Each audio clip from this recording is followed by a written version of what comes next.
Okay, so US President Joe Biden and his counterparts converge on Washington for a 3-day summit commemorating NATO's 75th anniversary. The backdrop: Russian forces press their advantage along Ukraine's eastern front as the war grinds into its third year. But in focus of the summit is the host himself. Our next story has all the details.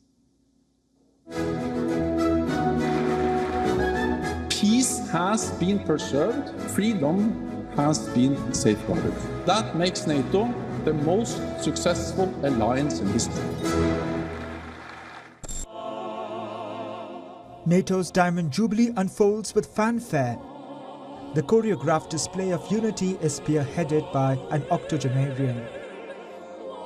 The 81-year-old US president, whose own fitness for office faces scrutiny, hoping to orchestrate a political resurgence.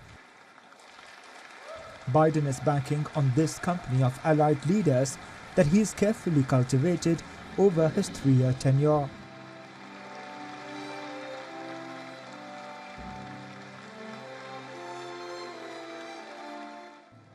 This remarkable progress, proof that our commitment is broad and deep, that we're ready, that we're willing, we're able to deter aggression and defend every inch of NATO territory across every domain: land, air, sea, cyber, and space.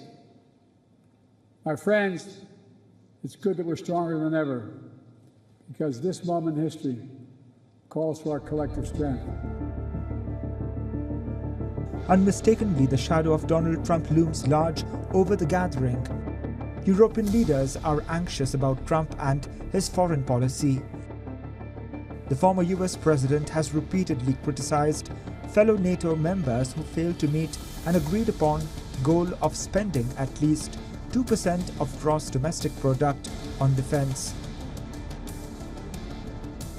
It's time to step out of the shadows, to make strong decisions work, to act and not to wait for November or any other month to this end.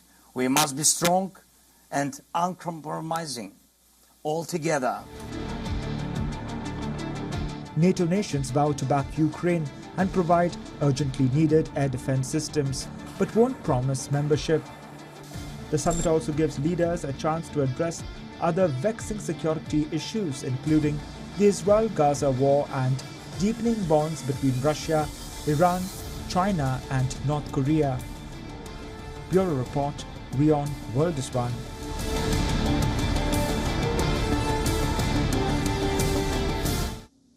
We are now being joined by John Erath, who is Senior Policy Director for the Center for Arms Control and Non-Proliferation in Washington and a former member of U.S. delegation to NATO. John, welcome back to WION and great to speak to you. What is the course and direction that NATO is setting up for Ukraine at this critical gathering in Washington, D.C.? Is it of deterrence or offensive, given that they will be handing over 5 air defenses to Ukraine and the freedom to use them as they please? I think that what you say is absolutely correct. There is going to be a renewed focus on assistance to Ukraine, particularly defensive assistance as Russia presses attacks in several different areas of that country. So the focus will be on giving Ukraine better means to defend itself against Russian aggression. There's a wide degree of consensus among the alliance on this and an understanding of the importance of just what is at stake.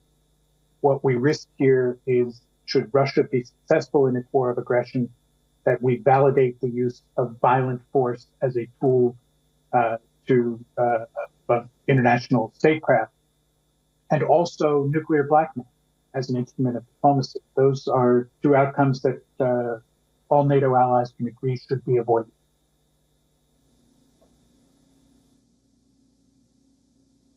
And John, do you think that the alliance is unsure of the future of politics here in the United States, and there are talks that it wants to make itself independent of the U.S. should President Trump come back in office? And how reasonable are those concerns, considering the fact that the former president didn't really, isolate NATO in his first term? And how feasible would it be to decrease that reliance from the United States if they do decide to do so?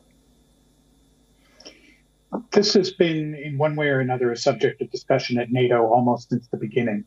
The degree to which European nations rely on the U.S. for defense. There are many voices in Europe that say that Europe should be more self-reliant. I think that's asking the question the wrong way. The actual question is, how should the alliance work better together to provide greater security for all? With regard to the U.S. election, there are two things that are very important to remember. The first is that it is an election in a democratic country. And so candidates take positions that they think are going to get them votes. In this case, there is a lot of support behind the idea that U.S. taxpayers are spending billions of dollars on defending other countries, and those countries are not willing to spend money to defend themselves. That's perhaps a slight misinterpretation of the situation, but it's one that has resonance among a lot of voters in the U.S.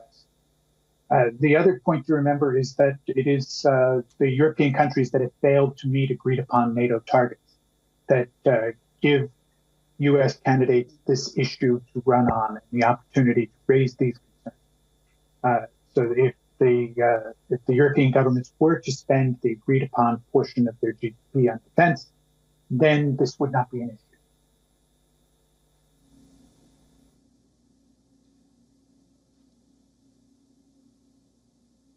Yeah, that's so true. Such a valid point. John Erath, thank you so much for joining us on WION. I look forward to speaking to you again very soon.